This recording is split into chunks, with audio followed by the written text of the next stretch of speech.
8-7 ونصلي على رسوله الكريم أما بعد أعوذ بالله من الشيطان الرجيم بسم الله الرحمن الرحيم إنا عرضنا الأمانة على السماوات والأرض والجبال فأبين أن يحملنها وأشفقن منها وحملها الإنسان إنه كان ظلوما جهولا وقال تعالى يا أيها الإنسان إنك كادح إلى ربك كدحا فملاقيه وقال النبي صلى الله تعالى عليه وسلم بعثت إلى الأسود والأحمر وإلى كل إنس وجن وقال عليه الصلاة والسلام إن الله بعثني كافة للناس رحمة فأدوا عني أو كما قال صلى الله تعالى عليه وسلم.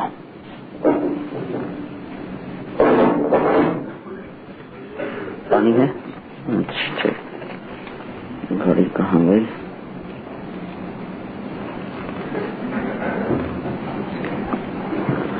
بھائی اور دوستو، انسان کا علم اتنا ناقص ہے کہ یہ اپنے ذاتی علم سے اپنی زندگی کے مقصد کا سراغ پا نہیں سکتا. میں دنیا میں کیوں آیا، اس سوال کا جواب اس کے علم میں کوئی نہیں ہے. اللہ تعالیٰ فرماتے ہیں وما اوتیتم من العلم الا قلیلا، ہم نے تمہیں بہت تھوڑا علم دیا ہے. صرف دین کی بات نہیں، دنیا میں بھی بہت تھوڑا علم دیا ہے. آپ کسی کو جب کہتے ہیں یہ بہت بڑا ڈاکٹر ہے، اس کا مطلب یہ نہیں ہوتا کہ اس نے ساری میڈیکل کو دیکھ لیا ہے. مطلب یہ ہے کہ 8, 10, 100, 50 ڈاکٹروں میں یہ زیادہ جانتا ہے، ورنہ حقیقت یہ ہے کہ وہ ڈاکٹر اپنی میڈیکل میں جاہل زیادہ ہے اور جاننے والا کم ہے.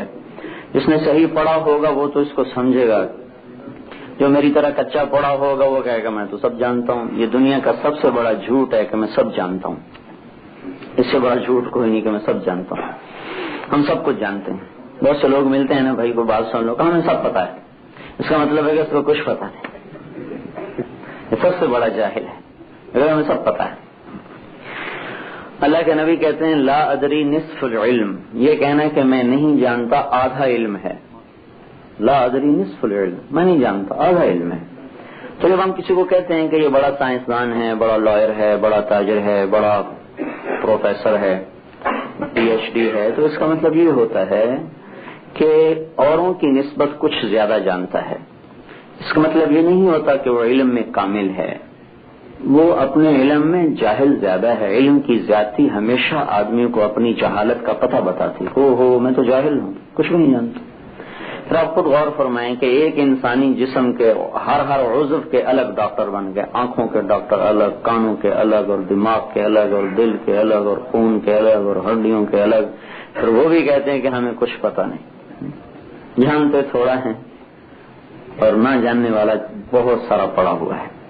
تو لہذا وما اوتیتم من العلم الا قلیلا کی آیت سب پر ہے. تو جو آدمی جاننے والا تھوڑا ہو، اب آپ ایک مثال سے سمجھیں. آپ کے پیٹ میں، میرے پیٹ میں درد ہوا، میں اپنا علاج خود نہیں کروں گا کیونکہ میں جانتا ہوں میں کچھ نہیں جانتا. میں ڈاکٹر کے پاس جاؤں گا اور ڈاکٹر کو کوئی مقدمہ پیش آ گیا، وہ یہ نہیں کہے گا میں بہت بڑا ڈاکٹر ہوں، میں اپنا خود ہی لا کا مسئلہ حل کروں گا. وہ لائر کے پاس جائے گا کیونکہ وہ مجھ سے زیادہ جانتا ہے. اور لائر کے گھر میں کوئی کریک آ گیا تو یہ نہیں کہے گا میں بڑا لائر ہوں، میں کریک کو ٹھیک کر لوں گا. وہ انجینئر کے پاس جائے گا. اپنے سے زیادہ جاننے والے کی طرف آدمی جھکتا ہے. دنیا کی ترتیب تو ایسی ہے. گھر کی دیوار میں کریک آیا تو اپنے علم پہ اعتماد نہیں کیا، زیادہ جاننے والے کو بلایا اس کو ٹھیک کرو. پیٹ میں درد ہوا تو لائر صاحب نے، انجینئر صاحب نے، سائنٹسٹ صاحب نے اپنے علم پہ اعتماد نہیں کیا. کسی ڈاکٹر کو بلاؤ، ہاسپٹل میں جاؤ، اس کے علم پہ اعتماد کیا. کتنا بڑا مسئلہ ہے میری زندگی کا کہ یا میرے لیے جہنم ہے یا جنت ہے. کوئی چھوٹا موٹا مسئلہ ہوتا کہ میں مر جاتا، ٹھیک، پھر جو مرضی کرو. کتنا بڑا مسئلہ ہے میرا اور آپ کا کہ مجھے مرنا ہے. اور کتنا بڑا مسئلہ ہے کہ مجھے اللہ کی بارگاہ میں حساب دینا ہے. ایسے کوئی حساب دینا ہے کہ جو کائنات کے ذرے ذرے کو جانتا ہے، چپے چپے پر اس کی آنکھ ہے، زمین کے نیچے یا اوپر، آسمان کے نیچے یا اوپر، سمندر کے نیچے یا اوپر، کائنات کی ہر چیز اس کے سامنے کھلی کتاب کی طرح ہے. الم تر ان اللہ یعلم ما فی السماوات و ما فی الارض، اور نہیں کرتے ہو تمہارا رب آسمان زمین کی ہر چیز کو جانتا ہے. ما یکون من نجوا ثلاثۃ الا هو رابعهم، تین اکٹھے ہوں آپس میں منصوبہ بنائیں چوتھا اللہ سنتا ہے. ولا خمسۃ الا هو سادسهم، پانچ اکٹھے ہوں تو چھٹا اللہ سنتا ہے. کتنے بڑے علم والا ہے، انکار نہیں ہو سکتا، جھوٹ نہیں بول سکتے. تو میرے بھائیو، آپ کا، میرا، ہماری عورتوں کا، پوری دنیا کے انسانوں کا کتنا بڑا مسئلہ ہے کہ اللہ کے سامنے پیش ہونا ہے. میری زندگی کا مقدمہ پیش ہونا ہے.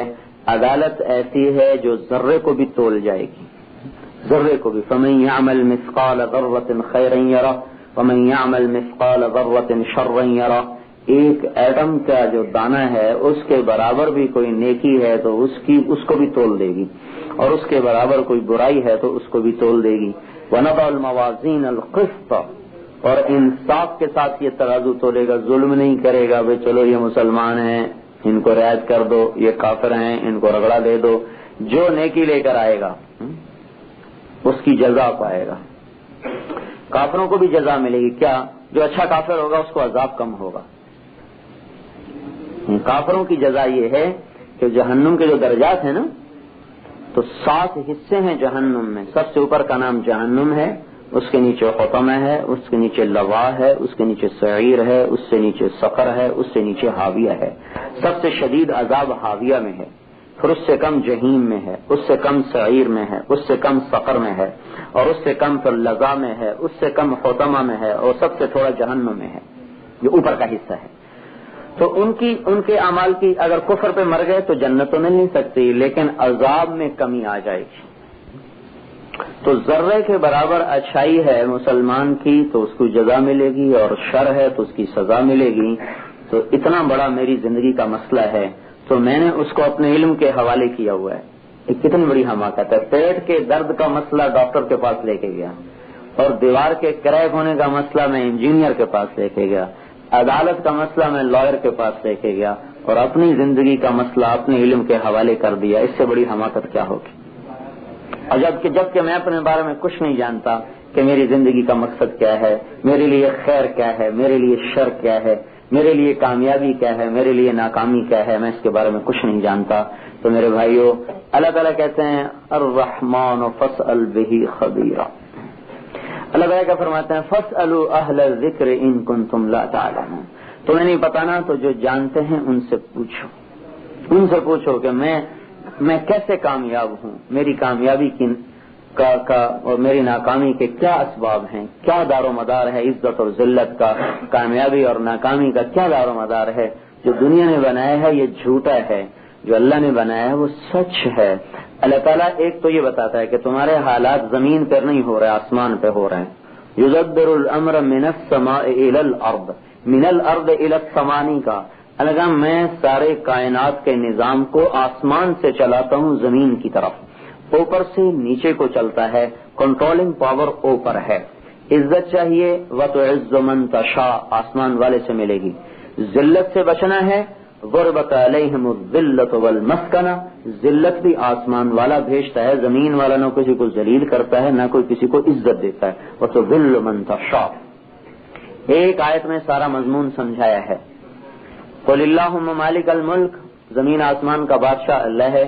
تؤتی الملک من تشاء، جس کو چاہے گا حکومت دے دے گا. وتنزع الملک ممن تشاء، جس سے چاہے گا حکومت واپس لے لے گا. تو آنا جانا الیکشن پہ نہیں، اللہ کے فیصلے پر ہے. انقلاب پہ نہیں، اللہ کی چاہت پر ہے. وتعز من تشاء، جس کو چاہے گا عزت دے دے گا. وتذل من تشاء، جس کو چاہے گا ذلیل کر دے گا. بیدک الخیر، ساری بھلائیوں کا مالک ہے. انک علی کل شیء قدیر، ساری قدرتوں کا مالک ہے.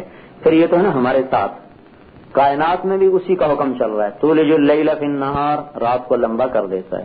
تولج النہار فی اللیل، دن کو لمبا کر دیتا ہے، وترزق من تشاء، جس کا چاہتا ہے رزق کھول دیتا ہے، بغیر حساب، جتنا چاہتا ہے دے دیتا ہے۔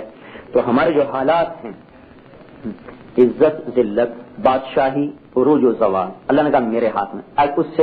اس سے نیچے کے حالات، خوشی اور غم، تو کیا کہا؟ اضحک و ابکا، آسمان سے کسی کو اللہ تعالیٰ خوشی کا فیصلہ کرتا ہے تو اس کو خوش کر دیتا ہے، و ابکا، آسمان سے کسی کے غم کا فیصلہ کرتا ہے تو وہ سونے چاندی کے تخت پہ بیٹھ کے بھی اندر میں آنسو بہاتا ہے۔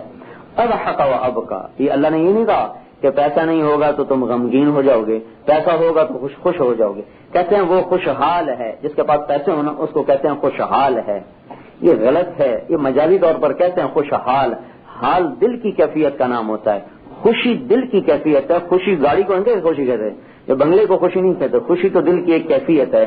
تو یہ کس کو ملتی ہے؟ یہ اللہ نے کہا کہ اضحک و ابکا، تیرا اللہ ہے، جس کو چاہتا ہے خوش کر دیتا ہے، جس کو چاہتا ہے غمگین کر دیتا ہے، جس کو چاہتا ہے جھونپڑے میں بیٹھ کے اس کے دل کو بادشاہ بنا دیتا ہے، جس کو چاہتا ہے سونے چاندی کے تختوں پہ 8 آنسو رلاتا ہے۔ یہ بھی آسمان سے ہوتا ہے۔ زندگی موت، امریکہ بڑا ملک ہے، یہاں بڑے ڈاکٹر ہیں، میری زندگی بچا لیں گے، نہیں، امات و احیا، تیرا اللہ جس کو چاہتا ہے موت دیتا ہے، تیرا اللہ جس کو چاہتا ہے زندگی دیتا ہے۔ یحیی و یمیت، زندگی میں سے موت نکالتا ہے، موت میں سے زندگی نکالتا ہے۔ تخرج الحی من المیت و تخرج المیت من الحی و ترزق من تشاء بغیر حساب، وہ مردہ میں سے زندہ کو نکالتا ہے۔ انڈا بے جان ہوتا ہے، مرغی کا بچہ جاندار نکلتا ہے۔ ایک مثال دے دی ہے، مرغی جاندار ہوتی ہے، اس میں سے انڈا بے جان نکلتا ہے۔ یہ اللہ کا نظام ہے کہ وہ زندہ سے مردہ، مردہ سے زندہ، ایک مثال پر ہزاروں مثالیں دی جا سکتی ہیں۔ اور وَتَرْزُقُ مَن تَشَاءُ، پھر جس کو چاہتا ہے وہ بے حساب دیتا ہے۔ زندگی کا جب ارادہ کرتا ہے تو سارے اسباب حیات ہوں، پھر بھی اللہ ہی زندہ رکھتا ہے، ساری زندگی کے اسباب موجود ہوں۔ تو یہ نہیں کہ ہم ہوا سے زندہ ہیں اور پانی سے زندہ ہیں اور ڈاکٹر کو دکھانے سے، ہم اب بھی اللہ کے ارادے سے زندہ ہیں۔ ہوا بھی، پانی بھی، ڈاکٹر بھی، سب کچھ، پھر کیوں مرتے ہیں؟ اگر ہوا پانی سے زندہ ہو پھر کیوں مرتے ہیں؟ مرتے تو اللہ کے ارادے سے ہیں۔ ہوا پانی تو ایک ذریعہ اللہ نے بنایا ہوا ہے۔ جب ڈاکٹر، یہ جو ڈاکٹر ہے نا، یہ دیکھیں نا مریض قابل علاج ہے تو بالکل ٹھیک ہو جائے گا، یہ کرو یہ کرو یہ کرو، بالکل ٹھیک ہو جائے گا۔ جب دیکھتے ہیں نا ہاتھ میں نہیں، کہتے ہیں اب تو اللہ ہی کرے گا۔ ہمیں پاگلوں کو یہ نہیں پتا کہ پہلے بھی اللہ نے ٹھیک کرنا ہے، اور جب ناقابل علاج ہے پھر بھی اللہ نے ٹھیک کرنا ہے۔ اللہ جب چاہے ٹھیک کر دے، تو جب دیکھتے ہیں کنٹرولبل ہے کہتے کوئی مسئلہ نہیں، ابھی ٹھیک ہو جائے گا، اللہ کی تو ضرورت ہے کوئی نہیں۔ جب دیکھ گئے کہ اب دوائی نہیں چلے گی، میرے لیے نہیں چلے گا، پھر کہتے ہیں اب تو اللہ ہی کرے گا۔ اے بھائی اللہ کے بندے، پہلے بھی اللہ ہی کر رہا ہے اور اب بھی اللہ ہی کر رہا ہے، ورنہ صحت مند بیٹھے بیٹھے کیوں مر جاتے ہیں؟ صحت مند بیٹھے بیٹھے کیوں مر جاتے ہیں؟ وہ جی سیل مر جاتے ہیں۔ بھائی سیل کیوں مرتے ہیں؟ اس جوان لوگ 90 سال کے بوڑھے کے سیل مرنے چاہیے، جس کے گھس گھس کے فنا ہو گئے، وہ تو زندہ بیٹھا، اور 30 سال کا ایسا خوبصورت جوان ٹھا ہو گر کے مر رہا ہے، وہی کیوں مر رہا ہے؟ یحیی و یمیت، مارنے والا مار رہا ہے۔ اور یہ بڈھا کیوں نہیں مر رہا؟ زندہ کرنے والا اس کو زندہ کر رہا ہے، زندہ رکھنے والا اس کو زندہ رکھے ہوئے اس کی زندگی کا ارادہ ہے، زندہ رکھا، اس کی موت کا ارادہ ہے تو موت دے دی۔ تو ہم یہ سمجھتے ہیں کہ ہوا سے، پانی سے، فضا سے، کھانے سے، غذا سے ہم زندہ ہیں، نہیں، اللہ کے ارادے سے زندہ ہیں، اور یہ چیزیں اللہ بطور سبب کے استعمال کر رہا ہے۔ اللہ اس کے بغیر بھی زندہ رکھ سکتا ہے، ہاں رکھ سکتا ہے۔ اللہ تعالیٰ بغیر کمائی کے بھی دیتا ہے، کہاں دیتا ہے؟ یا ابن آدم من اوصل الیک الغذاء وانت جنین فی بطن امک، میرے بندے ماں کے پیٹ میں تجھے روٹی کس نے دی تھی جب چاروں طرف سے راستے بند تھے؟ اس وقت بھی تو کہتا تھا کہ ڈالر ہوں گے تو کھاؤں گا، نہیں ہوں گے تو کہاں سے کھاؤں گا؟ وہاں کس نے غذا دی؟ ماں پہنچا سکتی ہے روٹی؟ وہاں باپ پہنچا سکتا ہے؟ میں تھا جس نے تجھے وہاں روزی پہنچائی۔ لم ازل ادبر فیک تدبیرا، میں تھا جس نے تیرے اوپر اپنی تدبیر کو چلایا۔ حتی انفذت ارادتی فیک، میں ہی تھا جس نے اپنے ارادے کو نافذ کر کے تجھے دنیا میں کھینچ کے لایا، اور جب تو دنیا میں آیا میری ساری تدبیر کو استعمال کر کے تو دنیا میں آیا تو جوان ہوا۔ فلما ترعرعت وكبرت واشتد عضدك بارزتني بالمعاصي یا عبد سوء، اے برے نوجوان، تو میری دی ہوئی جوانی سے میرا دشمن بن گیا، ان آنکھوں سے غلط دیکھا، ان کانوں سے غلط سنا، اس زبان سے غلط بولا، اپنی طاقت کو، جوانی کی طاقت کو تم نے حرام میں استعمال کیا، مجھ سے شرم نہیں آئی تمہیں؟ کتے سے سبق نہیں سیکھتے؟ تمہاری ایک روٹی کھا کر ساری زندگی وفا کرتا ہے۔ کبھی کتے کو دیکھا ہے؟ روٹی کھاتے کو بلاؤ نا، روٹی چھوڑ کے آ جاتا ہے، روٹی کھاتے کو بلاؤ تو چھوڑ کے آ جاتا ہے۔ یہاں گھر میں فارغ بیٹھا ہوتا ہے، نماز نہیں پڑھتا، اور کتا تو روٹی بھی چھوڑ کے آیا تھا. گھر کا بچہ بھی مارے تو سر جھکا دیتا ہے, بڑا بھی مارے تو سر جھکا دیتا ہے, اور باہر سے کوئی 7 فٹ کا آدمی بھی آ جائے تو اس کی ٹانگوں کو پڑ جاتا ہے, جان کی پرواہ نہیں کرتا. آپ کی ایک روٹی سے وفا کر رہا ہے. اور نطفے سے بنایا ہوا انسان, یہ اس کا حق نہیں بنتا کہ اس مالک کے سامنے جھک جائے, اس کی وفا کرے کہ جس نے گندے پانی سے انسان بنایا. الم یکن نطفۃ من منی یمنی ثم کان علقۃ فخلق فسوى الم نخلقکم من ماء مهین فجعلناه في قرار مکین الى قدر معلوم فقدرنا فنعم القادرون ولقد خلقنا الانسان من سلالة من طین ثم جعلناه نطفة في قرار مکین ثم خلقنا النطفة علقة فخلقنا العلقة مضغة فخلقنا المضغة عظاما فكسونا العظام لحما ثم انشأناه خلقا آخر فتبارك الله احسن الخالقین. کیسے خوبصورت انداز میں اللہ تعالیٰ اپنا احسان جتا رہا ہے کہ تم منی کا زمانہ بھول گئے, قطرے کا زمانہ بھول گئے, ٹپکنے کا زمانہ بھول گئے, اور ایک ٹھکانے کا زمانہ بھول گئے. جب تم ایک پانی تھے, پھر ایک جونک بنے, پھر گوشت بنے, پھر ہڈیاں آئیں, پھر اوپر تمہارے اعضاء و جوارے بنے, پھر تیرے اندر روح پیدا ہوئی. وہ زمانہ بھول گئے تو تم, میرا حق نہیں بنتا کہ تم میری مان کے چل. کتے پر تو تیرا دعویٰ ہے, روٹی کھاتے کو بلاتا ہے تو چھوڑ کے آ جاتا ہے. تو میرا تو یہ دعویٰ نہیں کہ روٹی چھوڑ کے آ, میں تو کہتا ہوں کھا کے بھی آ جا. تو صحیح حق تو بنتا ہے. ابن آدم انی لک محب, اے میرے بندے میں تم سے پیار کرتا ہوں. اور کیا کہے اللہ, کیسے سمجھائے؟ سب حق کی الیک کن لی محبا, تجھے میرے حق کا واسطہ, تو بھی تو مجھ سے پیار کر. ابن آدم خلقت الاشیاء لاجلک, میرے بندے سارا جہان تیرے لیے بنایا ہے. وخلقتک لاجلی, اور تجھے میں نے اپنے لیے بنایا ہے. فلا تشتغل بما هو لك عمن انت له, تو یہ کیا انصاف ہے کہ جو چیز تیرے لیے بنی تھی تو اس کے پیچھے لگ کے مجھے چھوڑ گیا, حالانکہ تو میرے لیے تھا. میں نے سورج کو چمکایا, آج تک اس نے مجھ سے نہیں کہا کہ میں تھک گیا ہوں کسی اور کو نکالو.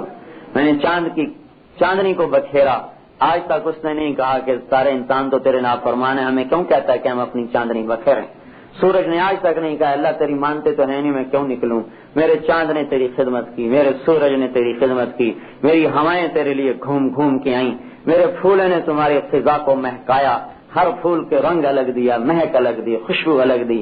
ہر سبزی کے ذائقے بدلے, رنگ بدلے, ان کے صفات بدلی. ہر پھل کو رنگ الگ دیا, ذائقہ الگ دیا, خوشبو الگ دی. یہ سارا نظام آسمان سے پانی برسایا, بادلوں کو کھینچ کے لایا, پہاڑوں پہ برف جمائی, ان کو دوبارہ ٹھنڈا, ان کو دوبارہ صاف کر کے دریاؤں میں بہایا, پھر دریاؤں کے پانی کو سمندر میں پہنچایا, پھر درمیان میں پانی کو میٹھا کر کے زمین میں پہنچایا, چشموں میں پہنچایا, کنواں میں پہنچایا. پھر تیرے اندر پیاس کی صفت پیدا کی, جو علامت ہے کہ تیرے جسم کو پانی کی ضرورت ہے. اگر صرف اللہ پیاس کی علامت کو اندر سے کھینچ لے کہ پانی کی اندر میں طلب ہو اور ہمیں پتہ نہ چلے, تو چوتھے دن سب کے گردے ختم ہو جائیں, سارے انسان جب وہ جا پڑیں. وہ مالک ہے جو اندر پیاس پیدا کرتا ہے کہ تیرے جسم کو پانی کی ضرورت ہے. پھر یہ میٹھا پانی پڑا ہوا اٹھا کے پی لے. مرج البحرین یلتقیان بینہما برزخ لا یبغیان فبأی آلاء ربکما تکذبان. اے میرے بندو, میں نے کڑوے میٹھے پانی کو ساتھ ساتھ چلایا. تیرا رب ہے جس نے درمیان میں پردے کو کھڑا کر دیا. کبھی تمہیں نظر آیا کہ کڑوے میٹھے پانی کے درمیان کوئی پلاسٹک کی دیوار ہو یا کوئی پتھر کی دیوار ہو؟ دونوں پانی ساتھ چلتے ہیں, لیکن کڑوے کو میٹھے میں نہیں جانے دیتا. اگر میں کڑوے کو میٹھے میں جانے دیتا تو زمین میں ایک قطرہ میٹھے پانی کا نہ ملتا. تو میری کس نعمت کو تم جھٹلاؤ؟ کیا کرتے اگر میں لو نشاء جعلناہ اجاجا, کتنی بڑی نعمت ہے یہ پانی. اب جسم مانگ رہا ہے تو پتہ چل رہا ہے کہ پیو. اگر یہ احساس ختم ہو جائے تو کتنی بربادی آ جائے. کیا میں اس کو کڑوا کر دوں تو کیا کرو گے؟ جعلناہ اجاجا, کیا کرو گے؟ امریکہ والے کہیں گے پلانٹ لگا دیں گے, سب کو دوبارہ ہم میٹھا کر دیں گے, سب کو میٹھا کر دیں گے. پلانٹ لگائیں گے, سارا پانی صاف کر کے میٹھا کر دیں گے. معلوم ہوتا ہے یہ آیت اللہ نے آج کے زمانے کے لیے رکھی ہوئی تھی. قل ارأیتم ان اصبح ماؤکم غورا فمن یأتیکم بماء معین. اچھا کڑوے کو تو میٹھا کرو گے, اور اگر میں پانی کو ویسے کہہ دوں کہ چلا جا لوٹ کے نہ آ, تو پھر کس کو میٹھا کرو گے؟ پانی کو ویسے ہی ختم کر دوں, ان اصبح ماؤکم غورا, میں اس پانی کو دھسا دوں, ختم کر دوں, کہاں سے لاؤ گے؟ کہاں سے آئے گا یہ پانی؟ تو میرے بھائیو, اللہ تبارک و تعالیٰ اپنے علم سے ایک ذہن بنا رہا ہے. 1,24,000 نبی ہمارا ایک ذہن بناتے آئے کہ تمہارے کاموں کا بننا اور بگڑنا اللہ کی ذات سے ہے, روپے پیسے سے نہیں ہے. اپنے اللہ کو ساتھ لو. جتنا پیسے کے پیچھے بھاگتے ہو نا, اس کا 10واں حصہ اللہ کے پیچھے بھاگو, تمہیں یہ جہان بھی مل جائے گا, تمہیں وہ جہان بھی مل جائے گا. اس نے کسی سے وفا نہیں کی, اس پیسے نے. اللہ سے وفا کرو. اللہ نے روکا کب؟ اللہ کہتا نہ کماؤ, پھر تھی مشکل. اللہ کہتا کماؤ صحیح, حلال کماؤ, حرام نہ کماؤ. اگر اللہ کہتا مت دیکھو, پھر مشکل تھا. اللہ نے دیکھنے سے تو منع نہیں کیا, کہا حلال دیکھو حرام نہ دیکھو. سننے سے تو منع نہیں کیا, کہا گانا بجانا نہ سنو, قرآن سنو, اپنی ضرورت کی بات سنو. اللہ پاک نے اپنی شہوت کو استعمال سے تو منع نہیں کیا, یہ کہا کہ برائی میں استعمال مت کرو, نکاح میں استعمال کرو. اللہ نے کپڑے سے تو منع نہیں کیا, یہ کہا حرام نہ پہنو, ریشم نہ پہنو, سونا نہ پہنو. سونا مرد کے لیے نہیں ہے. یوں سمجھو اگر انگوٹھی سونے کی ہاتھ میں ہے تو یہ انگارا ہے جو پہنے ہوئے, جہنم کا. گناہ بے لذت ہے, تو لذت بھی کونی جس کی. تو اللہ تعالیٰ نے پابندی لگائی ہے, روکا نہیں ہے. اور پابندی لگانا اللہ کا حق ہے. واللہ یعلم وانتم لا تعلمون, کیونکہ اللہ جانتا ہے تم نہیں جانتے. آپ اپنے بیٹے سے کہتے بیٹھ جائے یہاں, چلے گا ابا مجھے کیوں روکتے ہو کھیلنے سے؟ کہا میں جانتا ہوں تم نہیں جانتے. بیٹھو پڑھو, وہ کہتا کیوں ابا؟ کہتا میں جانتا ہوں تم نہیں جانتے. اور جب اللہ کہتا ہے کہ یہ کرو, انہوں نے کہا جی امریکہ ہے, کیسے ہو سکتا ہے. اور یہاں بھی اللہ کہہ رہا ہے میں جانتا ہوں تم نہیں جانتے. امریکہ کا باپ بھی ہوگا تو وہ کرنا ہوگا جو میں چاہتا ہوں, اور یہ مت کرو تو کیوں؟ سب میں جانتا ہوں تم نہیں جانتے. میں نے قرآن کا مفہوم بیان کیا ہے, عسى ان تكرهوا شيئا وهو خير لكم وعسى ان تحبوا شيئا وهو شر لكم والله يعلم وانتم لا تعلمون. یہ ساری مثالیں اس آیت پر میں نے دی ہیں. اللہ تعالیٰ کہہ رہا ہے کہ میں بہت سی باتیں تمہیں کہوں گا, کرو, تمہیں بڑی اوکھی لگیں گی, بڑی مشکل لگیں گی. اور میں تمہیں بہت سی چیزوں سے روکوں گا اور تمہیں وہ بڑی پیاری لگے گی کہ کیسے چھوڑیں. تو کیا کرو, اگلی آیت پہ غور کر لو, واللہ یعلم وانتم لا تعلمون. تم یہ یقین کر جاؤ کہ اللہ جانتا ہے, ہم نہیں جانتے, لہذا اللہ ہم وہ کریں گے جو تو چاہتا ہے. کیا کہہ رہے ہیں اللہ تعالیٰ کہ بہت سی چیزیں تمہیں بری لگیں گی لیکن تمہارے لیے بڑی اچھی ہیں. بہت سی چیزیں تمہیں بڑی اچھی لگیں گی لیکن تمہارے لیے بڑی خطرناک ہیں. کیوں؟ کہ میں جانتا ہوں اور تم نہیں جانتے. تو میرے بھائیو, کلمے کا مفہوم یہ ہے کہ پوری دنیا کے مسلمان وہ اللہ کی مان کے چلیں, اللہ کی عظمت کو سامنے, اللہ کے علم کو سامنے. ڈاکٹر کہتا ہے کیا میں میٹھا نہیں کھانا, کہا جی کیوں, کہ آپ کو شوگر ہے. کہاں ہے شوگر, مجھے دکھاؤ تو صحیح. دکھا سکتا ہے ڈاکٹر؟ نہیں دکھا سکتا. کہیں دیکھا ہے؟ کہا جی آپ کو بلڈ پریشر ہے, آپ نمک چھوڑ دو. کہاں ہے بلڈ پریشر, دکھاؤ تو صحیح. تو نظر آتا ہے. تو ڈاکٹر کی بات پہ آدمی دنیا کی دو سب سے بڑی, یہ دو نعمتیں نہ ہو تو سارے کھانے بیکار ہو جائیں. نمک نہ اور میٹھا نہ ہو تو پیچھے کیا رہے گا, بھوسا ہی رہ گیا. پھر تو پٹھے کھا لے آدمی, چارہ کھا لے, میٹھا بھی ختم اور نمکین بھی ختم. کس کی بات پہ امین کہیے؟ ایک اپنے جیسے انسان کی جو غلط بھی تو کہہ سکتا ہے, غلط بھی تو ہو سکتا ہے, اس کہلے میں غلط بھی تو ہو سکتا ہے. اور اللہ روکے کہ یہ مت کرو تو پھر کہے کہ یہ امریکہ ہے, کیا کریں, کرنا ہی پڑتا ہے. تو اللہ کے علم کو ٹھکرایا نا. اللہ کا فیصلہ ہے, فرما برداری کامیابی ہے اور نافرمانی ہلاکت ہے. یہ اللہ کا فیصلہ ہے. فرما برداری کامیابی, نافرمانی ہلاکت. کبھی نہیں ہو سکتا کہ نافرمان قومیں کامیاب ہوں. جو آپ کو یہ عزت نظر آ رہی ہے 4 دن کی ہے, یہ برتن ٹوٹنے والے ہیں. یہ انڈے گندے انڈے ہمیشہ توڑے جاتے ہیں, ان کو فریج میں نہیں رکھا جاتا. آپ اپنے گھر میں گندے انڈے کو اٹھا کے باہر پھینک دیتے ہیں. اللہ تعالیٰ گندی زندگی کو کب تک رکھے گا, وہ بھی اٹھا کے پھینکے گا. یہ حکومت اللہ کی ہے, کسی انسانوں کی نہیں ہے. وہ ہوگا جو اللہ چاہتا ہے, اور اللہ کا فیصلہ ہے کہ نافرمان زندگی ٹوٹ کے رہتی ہے. آج ٹوٹ جائے, سال کے بعد, 10 سال کے بعد, لیکن اس کا مقدر ٹوٹنا ہے. جس آدمی کا سانس اکھڑ چکا ہو تو ڈاکٹر کہتا ہے کہ مر رہا ہے. اب ممکن ہے اندازے میں غلطی ہو جائے, گھنٹے بعد مرے, 2 گھنٹے بعد مرے, لیکن آثار موت کے مکمل ہیں. جہاں بے حیائی باہر آ جائے اس معاشرے کے موت کے آثار مکمل ہیں. اسے اللہ نے توڑنا ہے, جب چاہے توڑ دے. تو اللہ کا اعلان ہے, فرما برداری کامیابی ہے, نافرمانی ہلاکت ہے. اور میرے بھائیوں, جیسے اللہ نے چیزوں کے اثرات نہیں بدلے, اعمال کے اثرات بھی نہیں بدلے. اطاعت وہ عمل ہے جو جنت تک پہنچائے گا, دنیا میں نعمتیں لائے گا. نافرمانی وہ عمل ہے جو دنیا میں پریشانی لائے گا, موت کے بعد جہنم لائے گا. اس میں تبدیلی نہیں آ سکتی, چاہے آپ امریکہ میں رہیں چاہے مدینہ میں رہیں. میں اس کی ایک مثال دیتا ہوں. شہد میٹھا ہے, کبھی کڑوا نہیں ہوگا. نمک کڑوا ہے, کبھی میٹھا نہیں ہوگا. اگر میں یوں کہوں کہ بڑی ترقی کا زمانہ ہے امریکہ میں، شہد کڑوا ہو گیا، نمک میٹھا ہو گیا، تو آپ کیا کہیں گے کہ بیچارے مولوی صاحبان ہیں، مدرسے میں پڑھے ہیں، آتا جاتا ان کو کچھ ہے نہیں، یہ کہتے ہیں نمک میٹھا ہو گیا۔ بھائی نمک بھی کیسے میٹھا ہو سکتا ہے؟ اور شہد کڑوا ہو گیا، کبھی شہد بھی کڑوا ہوتا ہے۔ شہد تو آدم علیہ السلام سے لے کر آج تک میٹھا ہے، آج سے لے کر قیامت تک میٹھا ہے۔ نمک وہاں سے لے کر آج تک کڑوا ہے، آج سے لے کر آخر تک کڑوا ہے۔ اس کی تاثیر نہیں بدل سکتی۔ شہد مٹھاس دیتا ہے، نمک کڑواہٹ دے، زیادہ ڈال دو نمک تو سارا سالن کڑوا ہو جاتا ہے نا، اس کا نمکین ہونا تھوڑی مقدار میں، زیادہ ڈالو تو کڑوا ہو جائے گا۔ اچھا میں تو پاگل ہو گیا، اگر میں کہوں شہد کڑوا ہے تو آپ کہیں گے پاگل ہے، نمک میٹھا ہے آپ کہیں گے پاگل ہے۔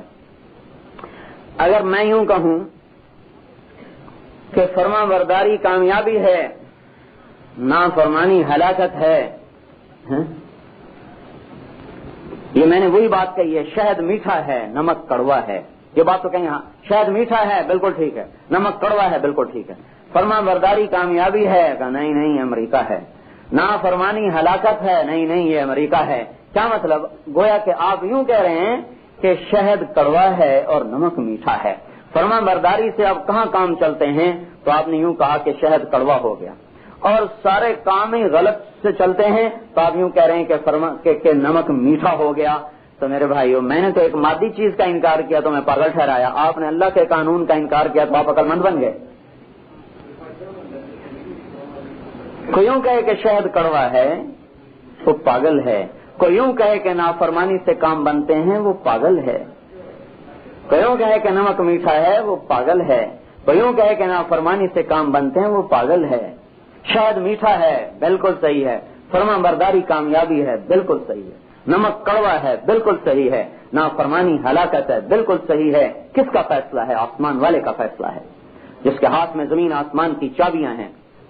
وَعِندَهُ مَفَاتِحُ الْغَيْبِ لَا يَعْلَمُهَا إِلَّا هُوَ، اسی کے پاس ہیں سارے کائنات کی چابیاں۔ وَإِن مِّن شَيْءٍ إِلَّا يُسَبِّحُ بِحَمْدِهِ، ہر چیز اس کی تسبیح پڑھتی ہے۔ لِلَّهِ مُلْكُ السَّمَاوَاتِ وَالْأَرْضِ وَمَا فِيهِنَّ، زمین آسمان میں اللہ کی بادشاہی ہے۔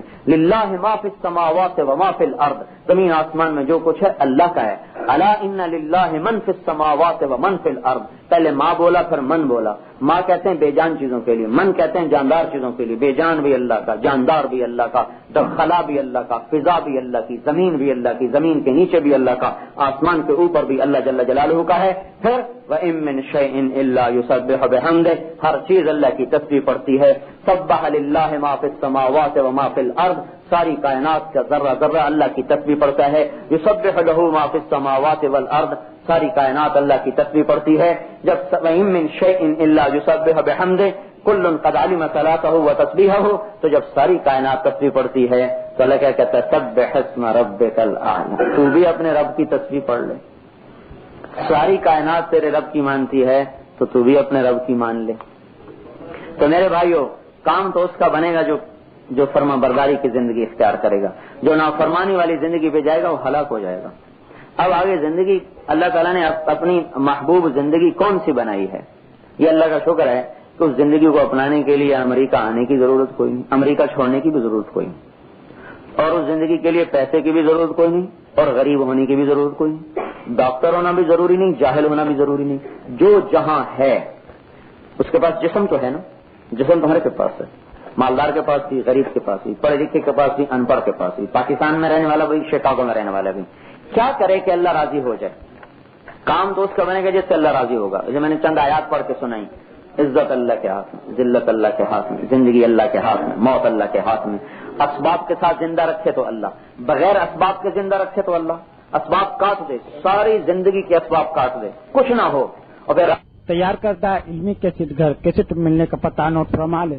علمی کیسٹ گھر، دکان نمبر 5، فاطمہ پلازا، نج تبلیغی مرکز، مدنی مسجد، پیڈل B area, Karachi. Phone number 63700813، یا علمی کیسٹ گھر، الفرقان مارکیٹ بالمقابل جہانگیر پارک، مسجد صالح، دکان نمبر 4B، پریری اسٹریٹ، صدر، کراچی۔ Phone number